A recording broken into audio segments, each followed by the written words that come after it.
Hello and welcome to Newsfeed on Trust TV. My name is Dorcas Yakubuzala, bringing you trending stories that people are talking about and sharing around the globe today. Suspected kidnapper arrested while trying to collect ransom. FIRS apologizes to Khan Christians over Easter message. Foreign airlines forced to slash airfares or be out, says expert. Peru minister resigns in probe of president's Rolex watches. Now, top on what's trending, the Adamawa State Police Command has arrested one Roland Raymond, 32 years, a resident of Detsi Village, Ganye local government area, for the offense of criminal intimidation associated with kidnapping. The suspect was arrested following a report by Yahaya Kongo and Abraham Paul, who stated that the suspect called them via phone and demanded the sum of 600,000 naira or risk being kidnapped. Upon receipt of the complaint, the police in Ganye Division, in collaboration with hunters, swiftly mobilized and arrested the suspect at the point of collecting the demanded money. Confirming the arrest, the spokesperson of the command said the suspect will be charged to court after investigation. Now, a netizen said, "This is because kidnappers are not summarily executed in Nigeria, hence the infantry, insolence and audacity." Another said, "Who is their master? You can't tell me this hungry-looking guy is the owner of that ransom money. They have Oga at the top." Another wrote, "What kind of level is this? How can you collect ransom from someone who is yet to be your captive or kidnapped?" Now, next on what's trending, the Federal Inland Revenue Service, FIRS, has apologized to Christians over its Easter message, which has stirred controversy among adherents of the faith. In its Easter message to Christians in Nigeria, the FIRS had shared a flyer showing a point-of-sale POS machine with the caption, "Jesus paid your debt, not your taxes." The message triggered an outpour of condemnation, with the Christian Association of Nigeria, CAN, leading the way and asking for an apology. While the post was later deleted, FIRS has now apologized for the move. Now, someone said, "Am I the only person that saw nothing wrong with the Easter message FIRS posted? As a matter of fact, I found it really creative, and whoever came up with that should be commended for such ingenuity." Another said, "It was indeed a very silly and irresponsible message. They should apologize for their silliness, not for its misinterpretation, because it wasn't misinterpreted." Another said, "Religious issues are sensitive in nature. Don't drag taxation, our new oil, into subject of controversies."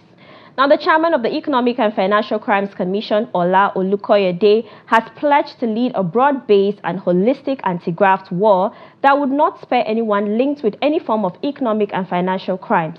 Olukoyede said the recent arraignment of two former governors was a demonstration that the EFCC would treat no one as a sacred cow.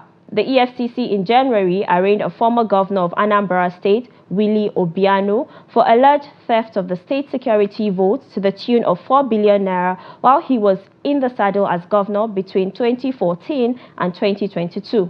Similarly, the Anti-Graft Agency on February 24, 2024, arraigned the immediate past Kwara State Governor, Abdul Fattah Ahmed, for alleged 10 billion naira fraud. Now, someone said, "Thank you, Chairman. Full stain, please, and let's sanitize this once beautiful Nigeria. Regards." Another said, "Trial and conviction, not bail. Do it, let's see, not audio trial, I beg." Another wrote, "When you guys do the right thing, we will thank you." Now, the National Economic Council will reconvene later this month as more state governments have submitted their report on the establishment of state police, newsmen have learned. This came to the fore on Monday as newsmen reported that no fewer than 10 states had begun the process of deploying forest guards to protect farmers and flush out bandits.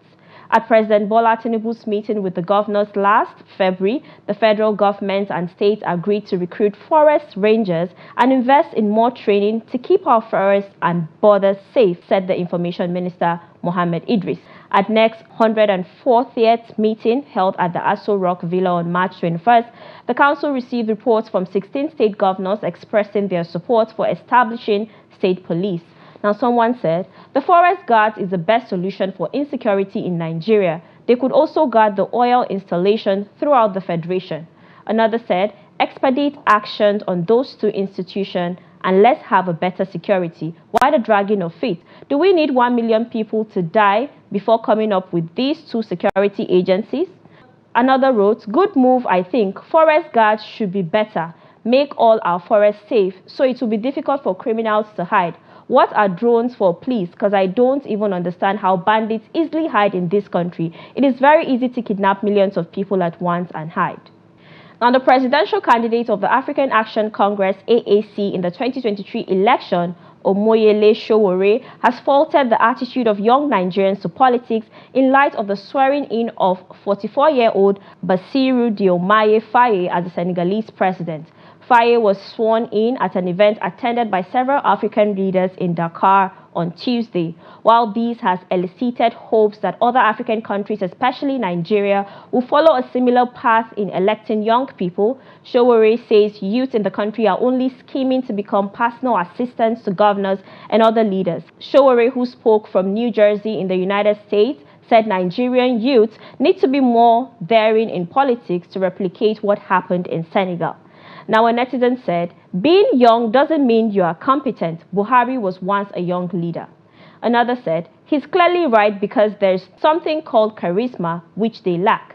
Another wrote, not just PAs, but party thugs and online trolls.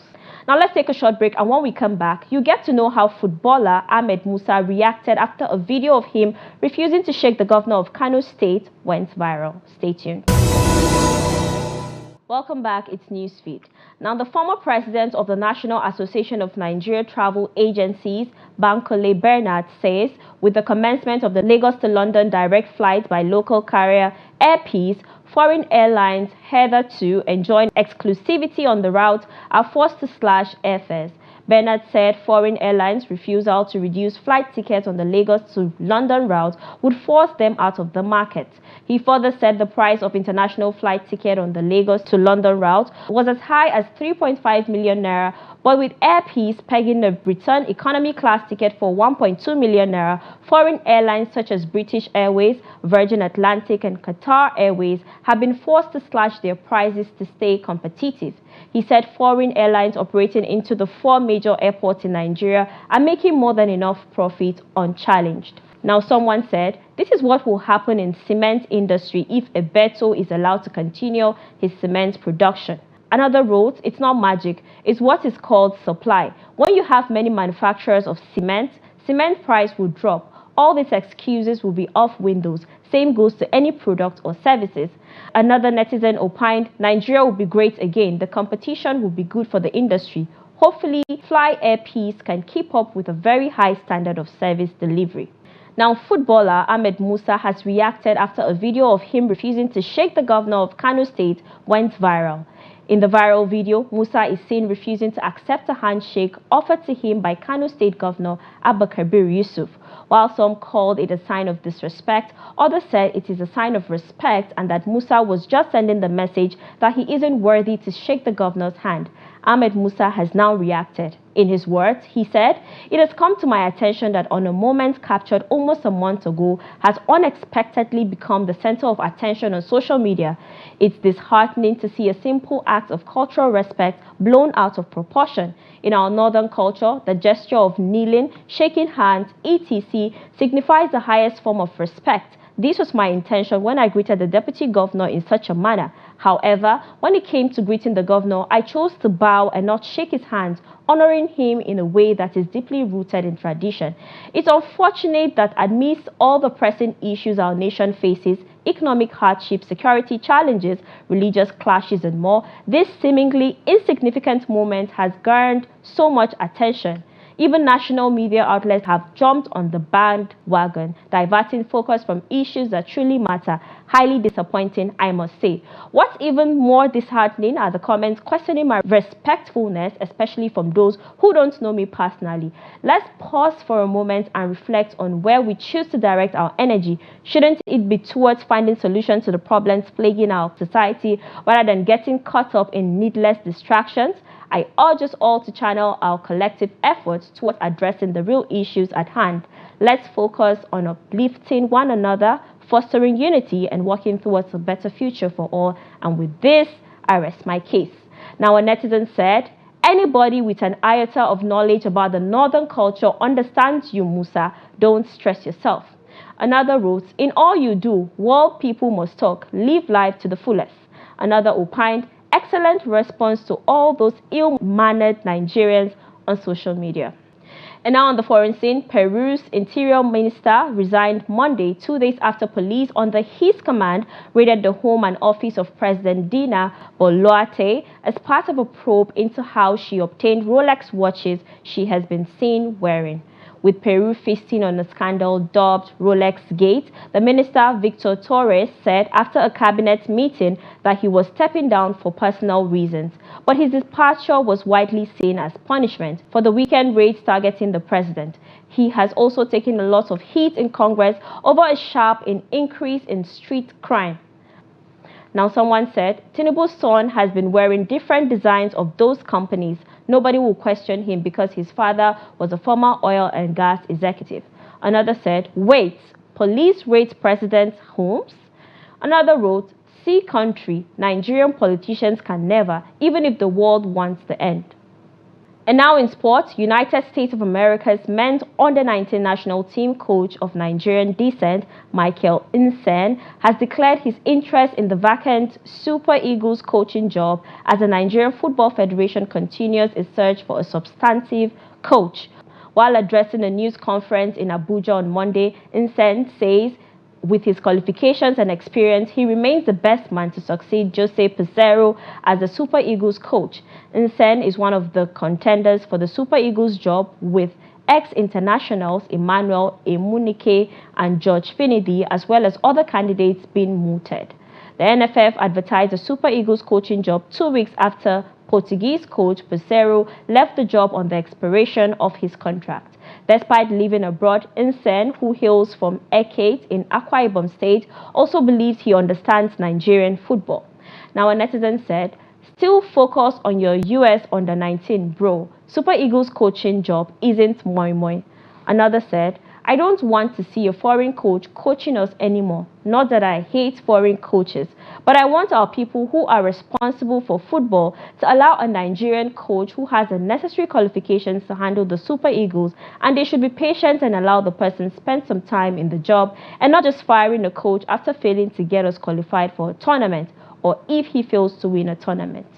Another wrote, we need Nigerian coach, not foreign. Someone who can do the job well and instill discipline on these men called Super Eagles. Welcome those who can do the job. Now onto a funny video of little babies displaying teamwork. Take a look.